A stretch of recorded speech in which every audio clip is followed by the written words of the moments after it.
Tere, vabandust, kas siin asub abielu õnnebüroo? Mul oleks vaja... Selge. Kui juba tulite, külab siis on vaja. Vaadake palun fotot ja ma viin teid kokku selle daamiga.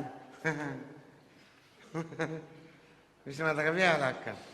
No kuulge, kui te seda ka ei tea, mis te siis üldse siia tulite. Tean küll, aga mis mu oma naine siis ütleb? Mul on juba pruut, ilus, hea, noor, homme abiellume. Tähendab, te tulite siis lihtsalt selleks siia, et ma teid õnnitleksin? Ei, mul on nimega üks igavene jama.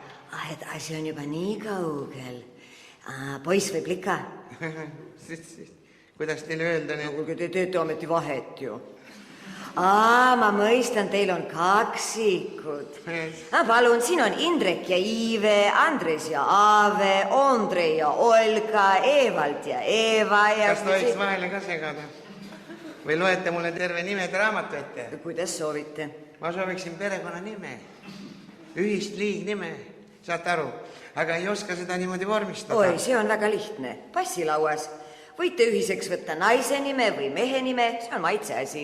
Vaat ei ole maitse asi, ei ole päris maitse asi. Saate aru, mul on niisugune nadi nimi, Palk, omastav palgi, osastav palki.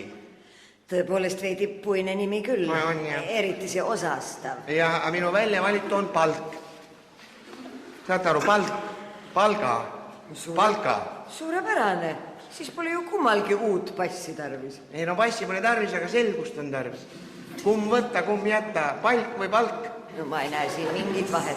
No kuidas, no palki näiteks tõstab iga mees, aga katsuge te palka tõsta. Tähendab, te tahate oma naist tõsta, aga te ei jaksa. No las siis tema tõstab teid. Olge inimene, asi pole tõstmises, vaid häälduses. Jälgige hoolega, palk on pehme. Palk on kõva. Nad nimetavad seda palataliseerimiseks. No teate, kui ikka palk on kõva, siis nimetagu, kuidas tahavad. No. Aga kuidas nad seda nimetavad, kui palk on kõva ja palk on väike, see tähendab pehme? Oi kurat. Asi pole selles, asi pole isegi häälduses. Aga kirjapilt muutub, kas te aru ei saa? Nii kui hakkad käänema, otsa kohe muutub. Passis on nimetav kääne, sealt klapib. Aga edasi üks palga, teine palgi. Seltsimees mees, kui juba passi järgi klapib, siis ei hakka teile keegi hõlma. Käänake teine teist, kuidas pidi soovite. No hästi, me võiksime ju jääda kumbki oma endisi nimega. Aga mis lastega saab? Mis nendega teha? Või siis lahutuse korral? Lahutades jagage lapsed võrdselt. Või jumal. Jälle te ei saa mitte midagi aru. Te vaadake, palki lahutades saame kas küttepuud või hunniku laudu. Saate aru, kui palk ära lahutada, saame maksud pluss avansi pluss veel taskuraha. Aga mina ju ei tea, millest teil suurem puudus on. Nimest on puudus. Sa issand jumal. Palk või palk? Või et palk, selge? Iga arukas inimene võtaks ühe palga asemel 2. No kuidas 2? Kas te aru ei saa? Palk on ju midagi muud kui palk. Näiteks vene keeles üks on mähkisnakiga, teine on ilma... No üks on brevno, teine on palučka, kus see mähkisnakiga. Mis asja te veederdate? Jumal hoidku. Ausõna mitte tuhkagi ei saa aru. No võtame näiteks mulk või mulk. Saate aru, ei saa? No muidugi saan aru. Tähendab, te olete pärit Viljandimaal. Jumal hoidku. Põrguline, kuulake, kas on vahet või ei ole? Tall või tall? Aga muidugi on vahe. Tall, see on see kuulus maletaja.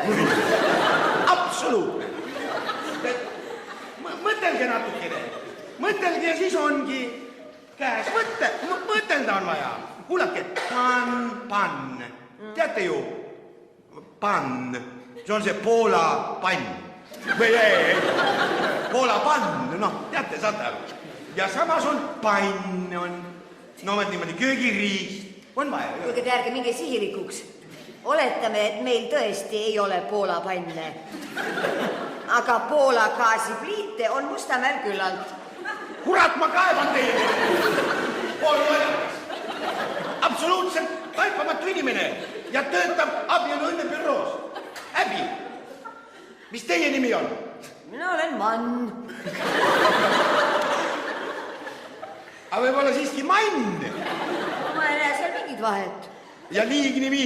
Liignimi on mul Poll. Issand vaene inimene. Tee peale ei raatsi isegi kaebama minna. Aga küllap te mehele minnes saate sellest pullist lahti. Mis te minu pärast muretsete, ma olen juba mehel. Mu neiupõlve nimi oli Loll. Issand jumal, minu palk on ju selle kõrval lausa pilbas. Kui see teid lohutab, siis ma võtan endale nimeks, ütleme, Roigas. Vabandage, elage hästi.